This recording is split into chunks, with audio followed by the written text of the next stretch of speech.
Hey everyone, Kelly here. What you're about to hear is Vampire the Requiem The First Night, Episode 1. It's a 3-part miniseries podcast for a Vampire the Requiem game set in our Vancouver setting. We recorded this about 6 months ago, back in October of 2018, and, well, it took us a little while to get it up and running. But there's a new season coming out shortly, and yeah, we hope you like this. It's a little rough, and we were using old equipment, but it's gotten a lot better since, so this will give you a little bit of a head start for the much better, much higher quality Season 2 that is coming soon from Dork Tales, called Vampire the Requiem, The Black Wedding. So, hope to hear you, or hear us, at both of those soon, and we'll see you at twitch.tv/dorktales every week. Bye! Hello everybody, welcome. This is Dork Tales, and tonight we are playing Vampire the Requiem podcast style. I'm Kelly, I'm going to be the storyteller for tonight, and we are running the first session, which is called, ironically, The First Night. I have 3 players with me that are going to be leading this story. On my left, Amy, playing Sable. Winter, playing Bridget. Caitlin, playing Anna. All right, now a little bit about these characters. So we'll start off with Sable. Now Sable is a Nosferatu, and she is unaligned. She's not a member of any covenant. Tell me a little bit about Sable. Tell us a little bit about Sable. She is primarily the sort of a creepy artist type. She is not great at social situations, as you might imagine, being Nosferatu and a bit of a shut-in. She is, I don't know, still figuring out the look, what she looks like. Creepy artist type. Yeah. Winter, tell me a little bit about Bridget. So Bridget was formerly a Catholic Christian sort of girl going to boarding school where she ended up questioning a lot of her own faith. And because of that, it's led her into lots of downward twists and spirals, and here we are. She's a vampire. And a member of the Lankea Sanctum. Yeah, and she's a deva, so she has lots of fun. This is going to be dark and twisted. I love it. And let's hear about Anna, Caitlin. So Anna Chapman was a Instagram model in life and as a vampire as well. She was a prodigy of her sire, who's very controlling, and he likes to know what she's doing, and he likes to kind of tell her what to do. And he's a Ventru? And he's a Ventru. Okay, and she's also a Ventru. That's probably for the best. And she's a Ventru of the Invictus. Yeah. Alright, that sounds good. So, this game is set in Vancouver, British Columbia, and I guess there's no time like the present. So we've already done character creation, as you've heard before this, and this is our first session. We haven't played with these rules, and I haven't played with these rules in quite some time, so we may hit a couple of stumbling blocks, but you know, bear with us. So why don't we begin? It's October 25th, a Thursday. Rain is misting the Vancouver skyline. The sun has long since went to bed, and you have long since risen from your death-like sleep. You've decided to meet up, all members of the same coterie. It never hurts to communicate, touch base, and just get out of your individual havens for a little while. So you go to the place that is easiest to find others. You go to Elysium, the place where vampires gather, a safe zone. Vancouver's primary Elysium, the one that all of the vampires of the city tend to gather the most at, is at the Fairmont Hotel Vancouver. As you walk across the street, hundreds of footfalls slap the wet concrete around you. You can hear the heartbeat of the city, smell blood just beneath the surface of all of those delicious, delicious Vancouverites. A doorman with a forgettable smile pulls the door for you. And before long, you find yourself sitting at a table inside of the hotel's restaurant, a restaurant and bar named Notch 8. So why don't we start with Anna? Mm-hmm. What are you dressed like? What do you look like? So Anna has a little black dress on. Her hair is tied back with strands framing her face. It's tied back into a bun with a little silver clasp. She's got quite nice jewelry on, quite expensive looking. Some heels, and over top of it she has a black jacket on with a little capelet. What's she drinking or pretending to drink? Probably a martini, a vodka, with an olive. On the little stick? Yeah, of course. Does she play with it while she Oh yeah. shots? Okay, good. You got it. Twirls her hair. The little strands. What about Bridget?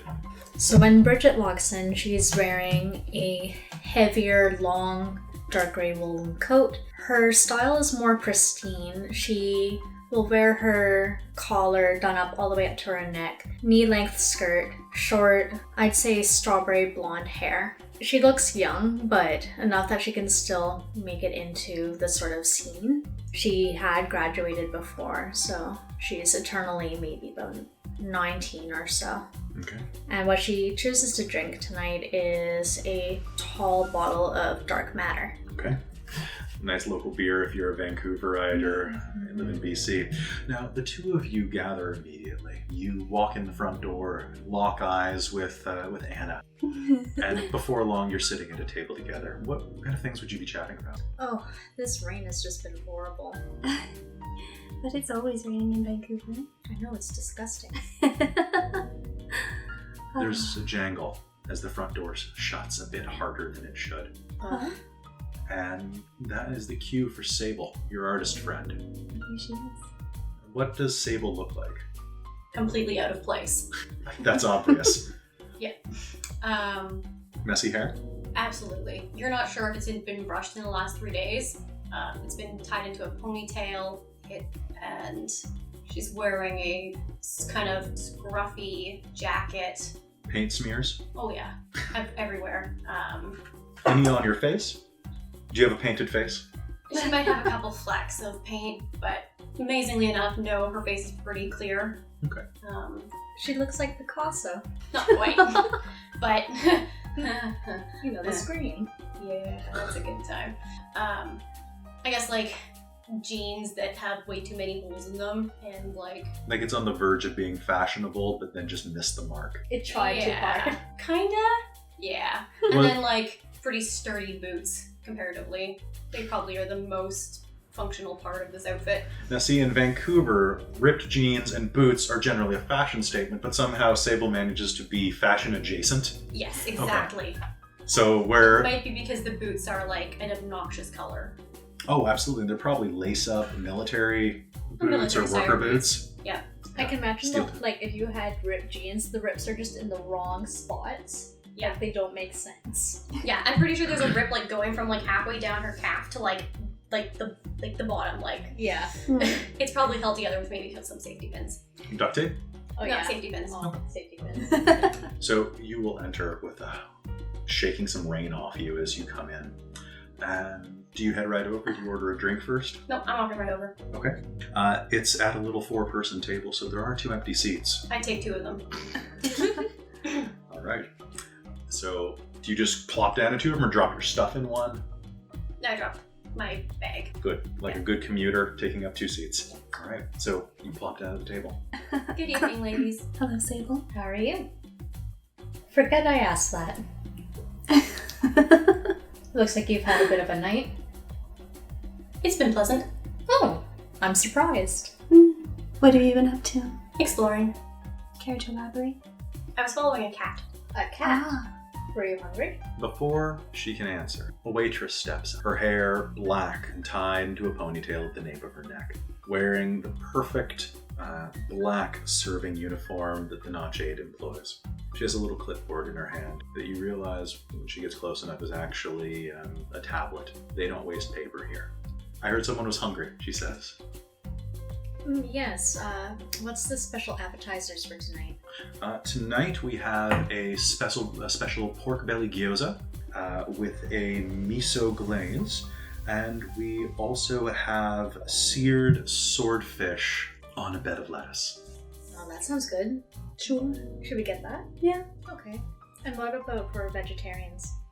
For vegetarians, we of course have our traditional gazpacho shots, Ooh. as well as an eggplant medley. That also sounds good. We'll take it all. All right, that sounds good. And anything for you to drink, miss? Oh, no, I don't take anything dessert here. I'll bring some water just in case. Thank you. She steps away, walks to the bar and out of sight. Well, she was pleasant. Yeah, I'm sure we'll find someone that can share this with. I'm sure. And as you look up, Bridget, Yes. following the waitress as she walks out of view, you can see the bartender.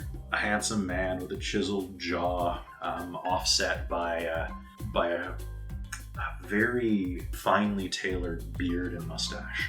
Polishing a glass, looking all the more like an urban lumberjack. Looks across the bar, raises a pierced eyebrow at you, and smiles.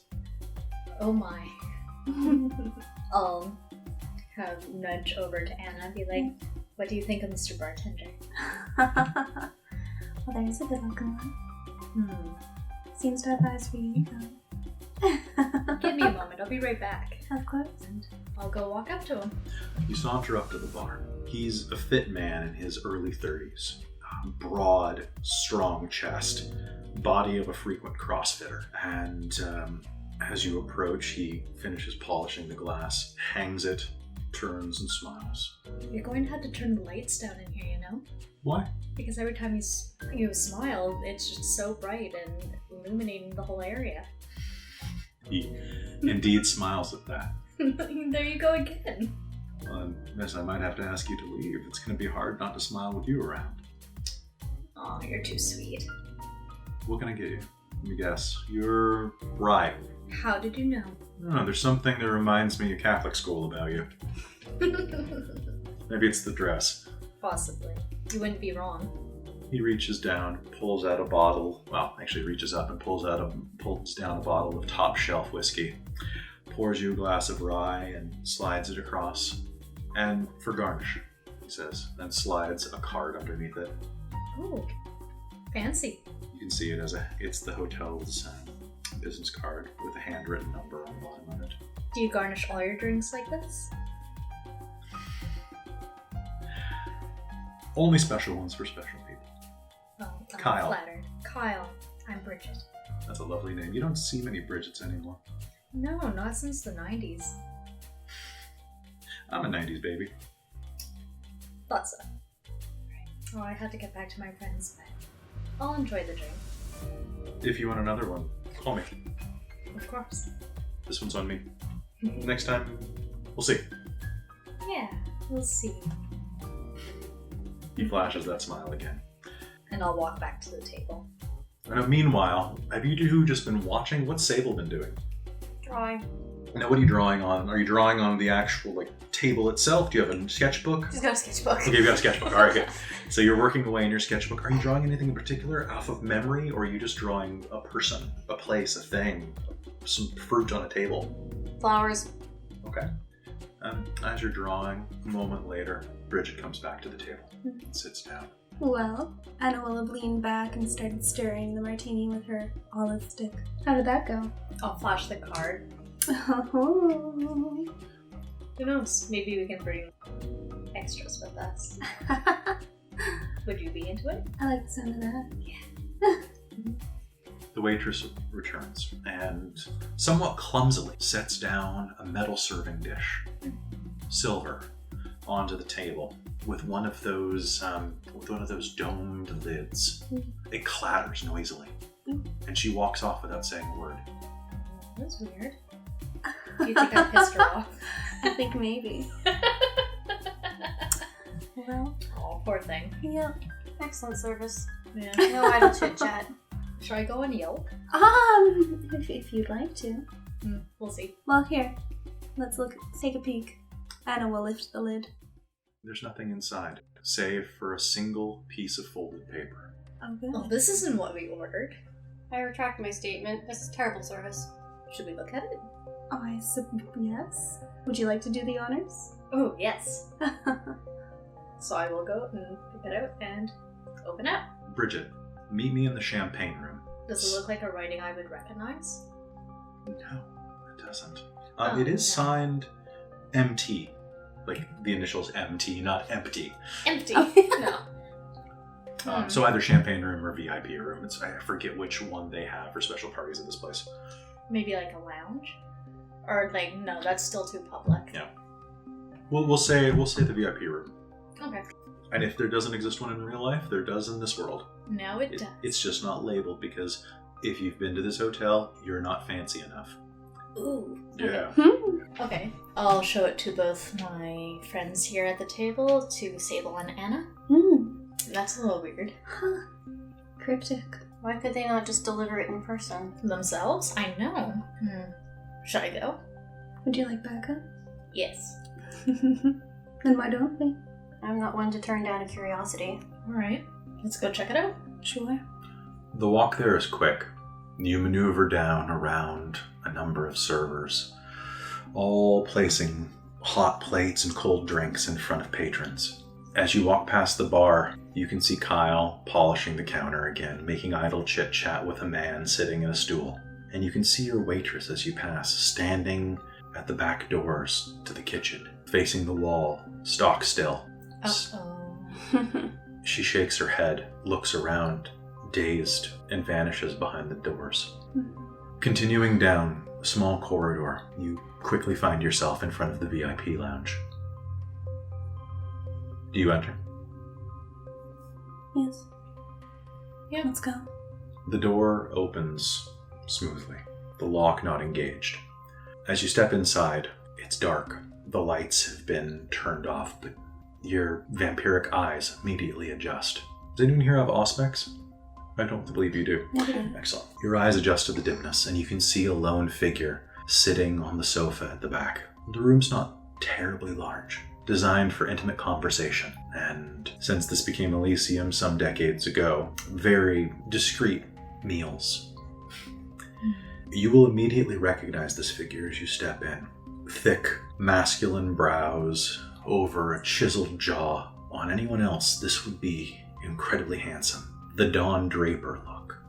Suit, gravestone slate. The tie, blood red. The shoes polished to a mirror shine that you're sure if you looked down would bounce those baby blues back at you with the strength of the moon. Martin Turner, though, is not your average man, and there's a smell the moment you enter the room. Beneath the aqua velva, you can smell just the barest note of sweet, rotting flesh, and in the silence of the room, it's very easy to hear the buzzing flies. One of them lands on his shoulder, and he flicks at it, but you can hear the swarm filling the air in the darkness. Come in and shut the door. Okay. We'll do so. I'm glad you made it. Please, have a seat. Right. Martin Turner, the moment that Bridget walks in this door, knows that her number's up. Some time ago, you got in over your head, and Martin Turner, a Nosferatu and member of the Carthian movement, did you a favor. I remember. He got you out of a very sticky situation. Hello, Mr. Turner. Hello, Bridget. Hello, Bridget's friends. Oh, this is Anna, and this is Sable. I know Sable. Hi, Anna. Good evening. I'm Martin. Nice to meet you. It's nice to meet you, too. If we may, I'm assuming that as friends of yours, I'm trusting that all secrets remain in this room. Of course. Mm-hmm. Do you all sit when he offers you a seat? Yep, Anna was looking. Yeah. Yep. You sink into the thick velvet cushions, and he leans forward. Now, can I get everyone here to make me a roll? I want to see wits and empathy. Your social penalty does not apply because he's a kindred, Amy. 2 successes. Okay. Roll. 3.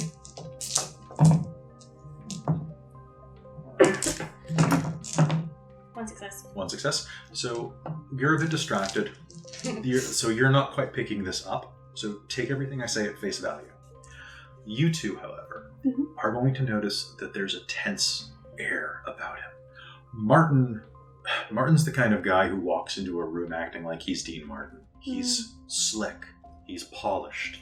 Everything he says has that 1960s, 1970s arrogance to it. Big shoulders, big dicks. Big dick energy.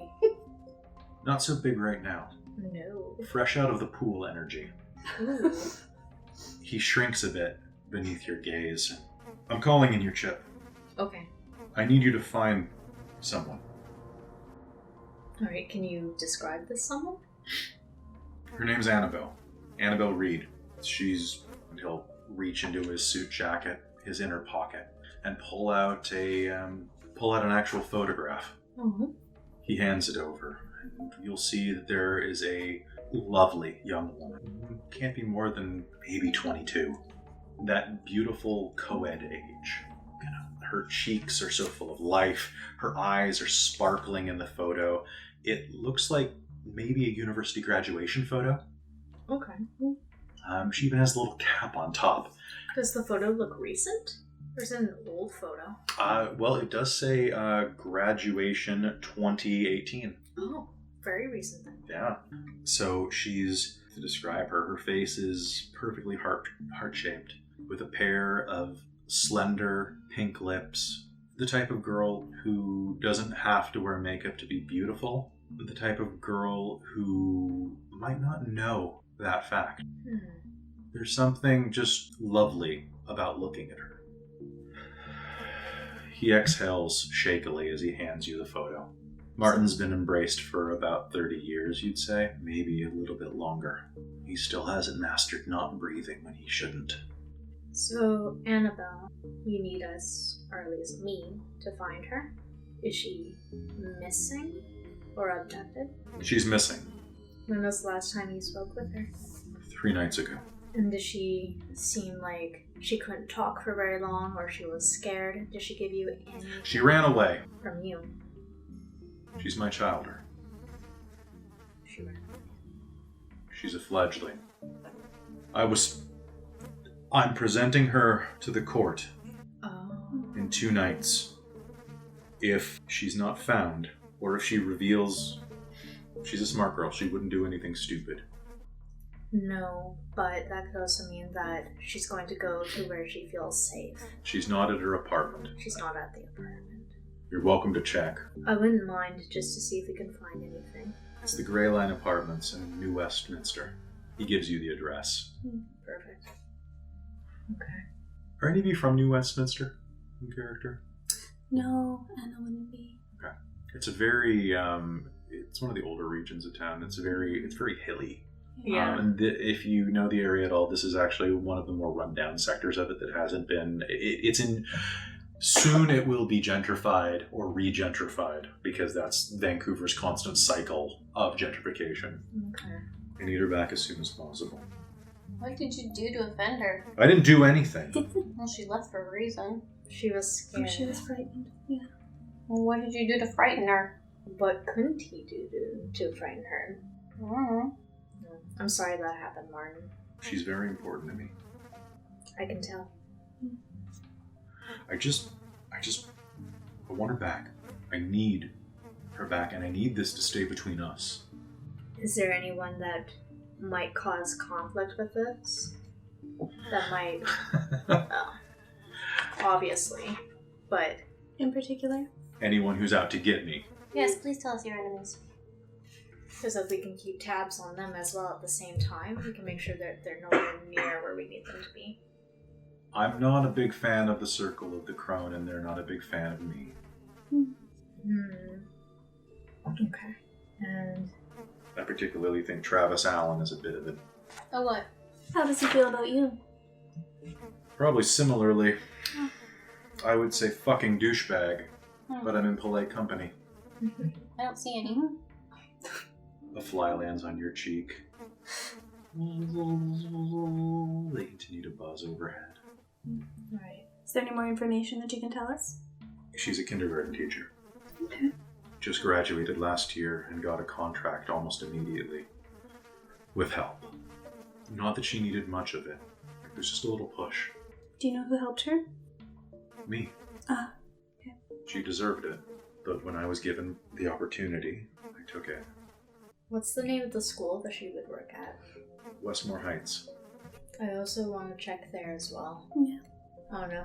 Just a feeling. I suppose they don't have night classes in kindergarten, do they? No. No, but it's somewhere she's connected to very closely. She could be hiding out there at night around the school. Mm-hmm. But it's already been a few nights now, so we'll have to get on it quickly. I need you to promise that this isn't going to... No other kindred. This is between us. Well, obviously. Have anyone else heard about this? And then we're square. Mm-hmm. And if you bring her back, I'll even do you one better. Let's just worry about finding her right now. Deal? If she doesn't want to come back, it's in her best interests. It's in both of our best interests. On that note, so we have two options here. We can just do a quick empathy roll, or if you'd like, we could try doing the doors system for social like maneuvering. Ooh, what's that? So the way that it works is that it's kind of like combat. So in this case, though, it's a new system that they added in Requiem that's pretty neat. And I'm just going to look it up because I have one of the old edition books that don't have an index. Yay! All right, so the way that it works, what happens first is you have to decide what your goal is. So what is your goal in the situation? Probably to get more information, to learn something else about the situation. Sounds like a fair goal. Yeah. Okay, so once you've declared your goal, the next step is to determine the scope of the challenge. We represent this with doors, which are equivalent to health boxes in a combat. So the way that it works is the base number of doors is equal to the lower of the character's resolve or composure. I'm going to walk you through this one mechanically for the first time. Trying this. Yeah, So, let's do it. in this case, Martin has a composure and resolve both of 3. So if the goal would be a breaking point for them, add 2 doors. It is not. If it would represent or would prevent them from accomplishing an aspiration, add a door. Acting in opposition to a virtue, adds door. This does none of these things for Martin. Doors must be opened one by one. Each successful roll, not each success, opens a door on this. Oh, okay. So, first impressions. What we are going to say, what I'm going to say that given, and you can make a number of these rolls based on your first impression with them. So first impression, basically how you set the situation is very important. In this case, he's asking you for a favor, so I'm going to say that he actually has a much better impression of you than he normally would right now because he's vulnerable. You have leverage on him. Oh. At each interval, so in this case, for the sake of this, normally it would be, if you're hostile, you can't do this. No. If you're average, you can make 1 roll per week of game time. You slowly work on someone, make them like you, and you can make people do almost anything with doors. Fall in love with you is a doors thing. Get them to give confidential information is another. Good is once a day, excellent is once an hour, and then perfect is 1 turn. So for this case, because he's in a compromised position, I'm going to say that you can try to leverage this out of him in a few turns. Okay. You can also force doors, by the way, with hard leverage, blackmail, torturing, etc. But it lowers the number of doors you need. But that is the last time you can do this with the character ever. You can never try to open their doors again, basically, because you burn that bridge. Yeah. It worked, but you only need it once. Take his toes. So, hell, this is really good. So, if you... Ooh. I was going to say, tell us more. Yeah. Or you could be sympathetic. At each interval, you make a roll. The roll might be different each time, depending on the tactics, okay? If you... There's a way here where if you play it right, you remove doors just for acting correctly. If I was like, Caitlin, I really need you to do me a favor. I need you to cover, or I need you to perform. Can you check and make sure I'm not sick? Can you check my temperature and look into my throat or something like that?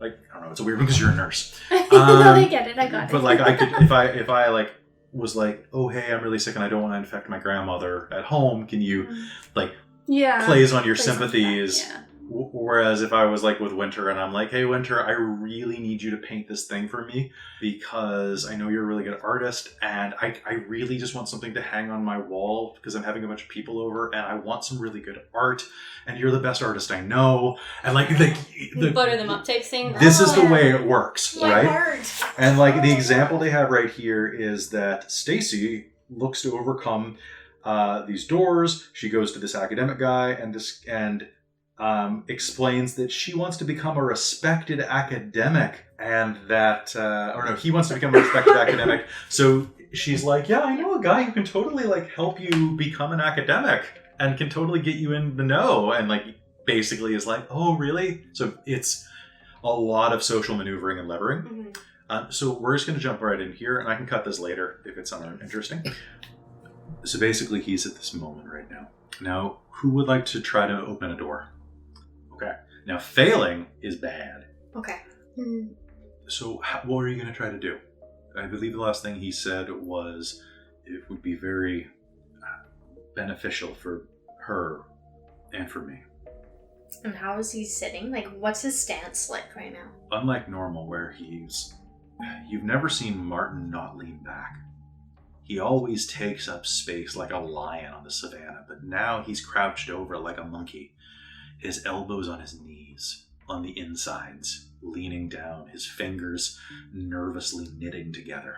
And is he in, like, what is he sitting in? He's sitting on a couch at the end of the room, with the three of you on his left and right. Okay.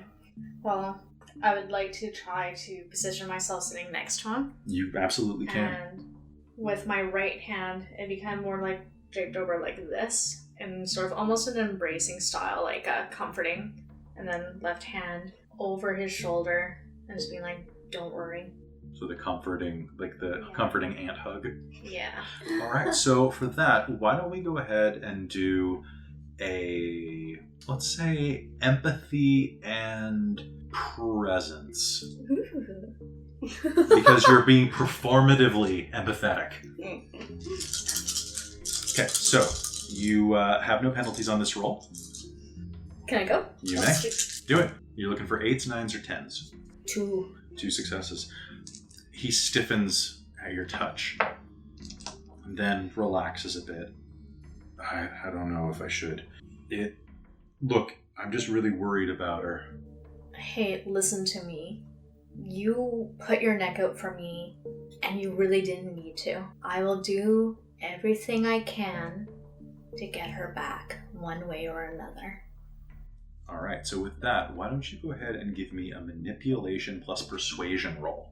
And given that you're leveraging your previous work with him, I'm going to subtract 1 door from this. So just subtract 1? No, from his total. Oh. So basically you have armor piercing 1. Oh, cool. And do zeros. They explode, yeah. Oh, they no. reroll. 1, 2, In a good way. 4. 5. 5 successes? Yeah. Oh, wow. All right, so you say, what was the last thing you said? I will do everything that I can to get her back, one way or another. I need her back. I didn't get permission first. I have it. I will have it. It's coming. I know. I just have a couple of favors that need to be worked out. They're being worked out tonight. Okay. Say, do you have a way that we can contact you? In case there's an emergency. Yeah. He reaches into his jacket and fishes out a flip phone. Oh, wow. Okay. Here, and I'll show you his number. Okay. And I'll plug it into my own phone. It's the old area code. Oh, wow. Ah, Vintage. vintage 604. Jeez. What up? Okay. We'll keep quiet about this. You work on your ends of things. This could ruin me. Hmm? This could ruin me. I understand that. Let's not have that happen. He nods. You're a nice guy. I don't want to see bad things happen to you. He nods again. Why did you decide to embrace her before getting the permission, if the permission's coming? Sometimes it's the passion of the moment. It just seems too right. I don't follow, but okay.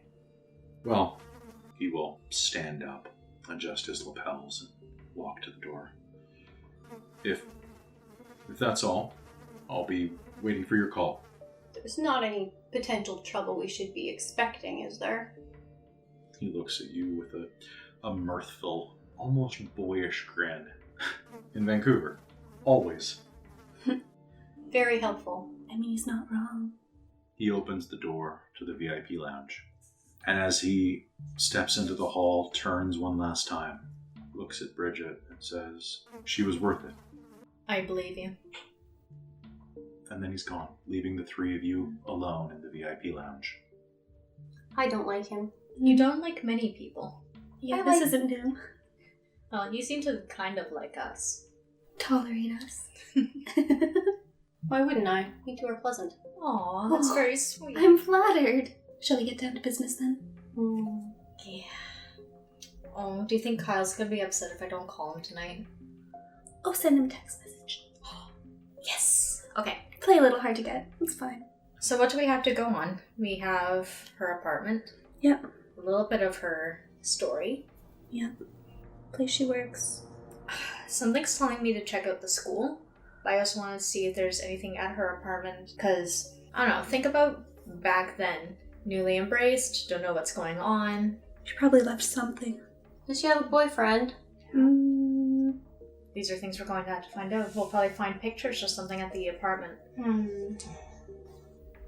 What a Yeah. pain. Okay. Well, then, should we go to the apartment or the school first? I think you're leaning towards school. I'd be more leaning towards apartment, but... Apartment first, and then school. Alright. And if we work quickly, we might be able to get to both tonight. Agreed. Right. Let's go. And with that, you gather your things. So, for completing the scene, everyone take one beat. Yay. Winter, for your exceptional success, gain an extra beat.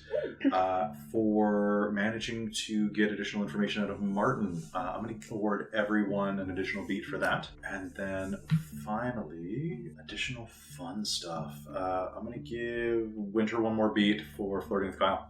That was fun. Good. All right. So, why don't we pause here, because this is a good pausing point. Yeah. And this is going to be the end of part 1 of the first night. Yay! Thank you for listening. Thanks for listening. I know normally we do this on video, but hopefully you'll enjoy the podcast. And be sure to follow for the rest of the story, because it's bound to be interesting. Listen to us on your way to work. Or on your way into the dark. Yeah. Yeah, it's better at night. On your way home. Everything's better. That's true. Bye, everybody. Vampire the Requiem, The First Night is a Dork Tales podcast, starring Amy Godfrey as Sable, Caitlin Vinkel as Anna, and Winter Hawley as Bridget. We hope you enjoyed this first podcast from Dork Tales, and we promise they're getting better. And check us out every week for new content on twitch.tv/dorktales or youtube.com/dorktales. Or if you want to help us get better at this, you can support us on Patreon at patreon.com/dorktales. Music used in this episode: This House, Floating Cities, UltraLounge, Lightless Dawn, and Past the Edge are all by Kevin MacLeod. Go check out his website, get some music for your podcast at incompetech.filmmusic.io. Seriously, it's a great site. He's basically the king of free music on the internet, so go support him. That's all for this time. See you next time in The First Night, Episode 2.